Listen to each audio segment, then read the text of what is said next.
வணக்கம், this is Jeeva from Jees logs. விளாம்பழ juice recipe நான் ஆல்ரெடி வீடியோ போட்டிருந்தேன். இந்த ரெசிபி என்னோட ஃபாலோவர்ஸ் கமெண்ட் பண்ணியிருந்தாங்க.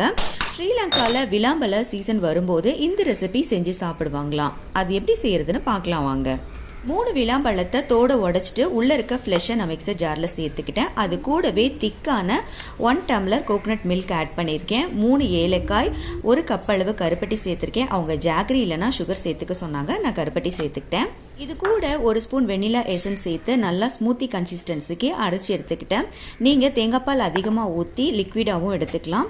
இந்த ஸ்மூத்தியை நான் விளாம்பழ ஓட்லேயே ஊற்றிக்கிட்டேன். அது மேலே 1 ஸ்கூப் வெண்ணிலா ஐஸ்கிரீம், கொஞ்சமாக நட்ஸை சாப் பண்ணி சேர்த்துக்கிட்டேன். விளாம்பழத்தில் நிறைய மருத்துவ குணம் இருக்கா. இப்போ விளாம்பழ சீசன் தான், நீங்களும் வாங்கி செஞ்சு பாருங்கள். வீடியோ பிடிச்சிருந்தா லைக் அண்ட் ஷேர் பண்ணுங்கள். மறக்காமல் ஜீவ்ஸ் லாகை சப்ஸ்கிரைப் பண்ணிக்கோங்க. சாப்பிட்டு பார்க்கலாம் எப்படி இருக்குன்னு. சூப்பராக இருக்குது.